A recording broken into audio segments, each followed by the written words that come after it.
हनुमान जी जैसे शक्तिशाली वीर का भी बेटा था। इस रहस्यमय कहानी को जानने के लिए वीडियो को पूरा देखें। यह सवाल हनुमान जी के जीवन से जुड़े एक रोचक रहस्यमय कहानी को उजागर करता है।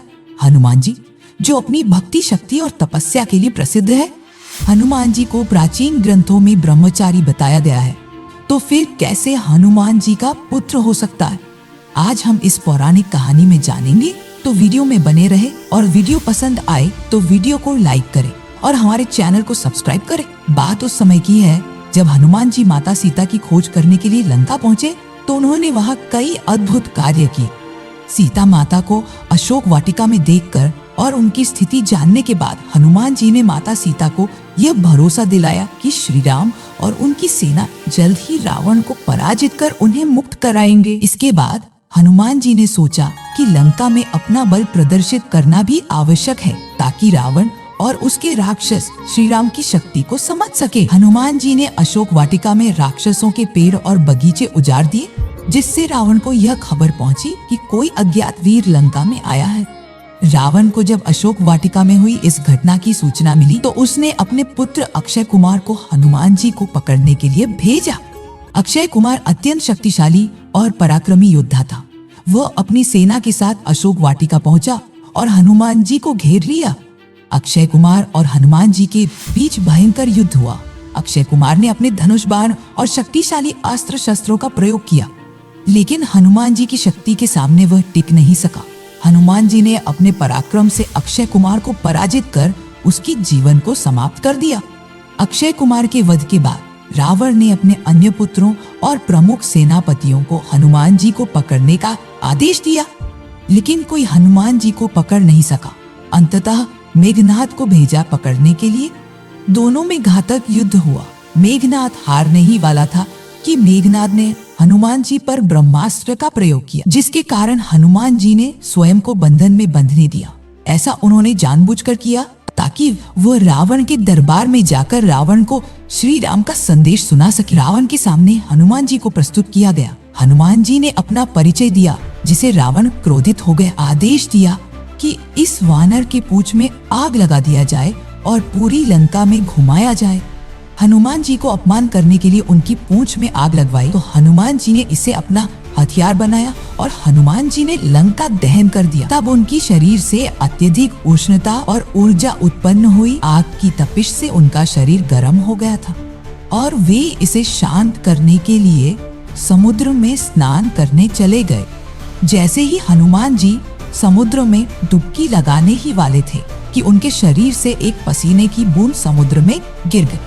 वह पसीने की बूंद इतनी शक्तिशाली थी कि उसे एक बड़ी मछली ने निगल लिया। इसके कारण मछली गर्भवती हो गई और कुछ समय बाद उसने एक बालक को जन्म दिया।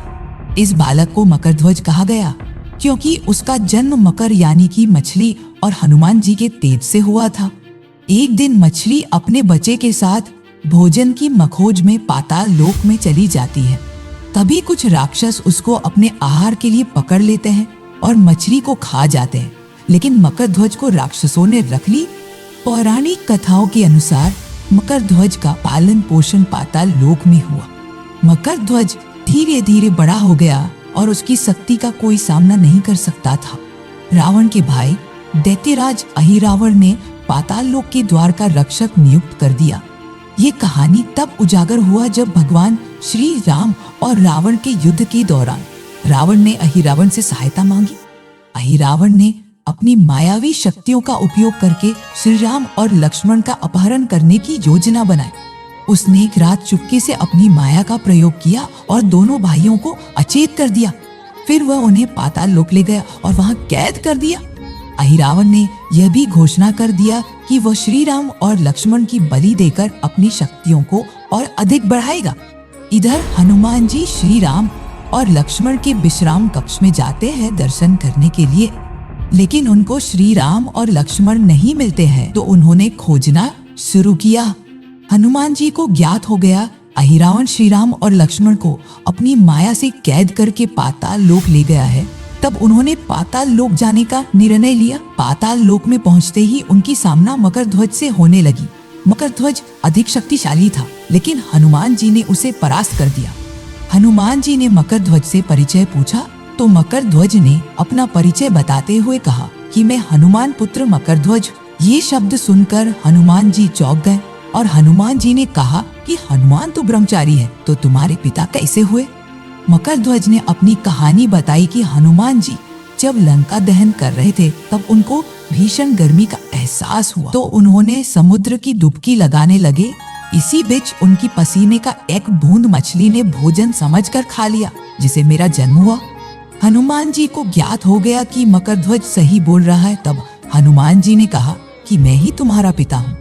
मकर ध्वज ने प्रणाम करते हुए हनुमान जी से क्षमा मांगी। मुझे माफ कर दीजिए पिताजी। हनुमान जी ने क्षमा कर दिया और आशीर्वाद भी दिया और पाताल लोक में प्रवेश किए। हनुमान जी जब अहिरावण के महल में पहुंचे तो उन्होंने देखा कि श्री राम और लक्ष्मण बलि वेदी पर बंधे हुए हैं। हनुमान जी ने अपनी माया और शक्ति से अहिरावण के साथ युद्ध करने लगे, लेकिन अहिरावण पराजित नहीं हो रहा था। तब हनुमान जी ने पता लगाया कि अहिरावण का प्राण 5 दीपकों में बसा है, जो अलग अलग दिशाओं में रखे गए हैं। तब हनुमान जी ने पंचमुखी रूप धारण किया। उन्होंने एक साथ 5 दीपकों को बुझा दिया, जिससे अहिरावण का अंत हो गया। वापस लौटते समय मकर ध्वज को हनुमान जी ने पाताल लोक का राजा घोषित कर दिया। ये कथा पौराणिक कहानी की अद्भुत गहराई और हनुमान जी के अलौकिक चरित्र को दर्शाती है। उम्मीद है कि इस वीडियो से आपको महत्वपूर्ण जानकारी मिली है। दोस्तों, वीडियो पसंद आया हो तो वीडियो को लाइक करें और हमारे चैनल को सब्सक्राइब करें। धन्यवाद।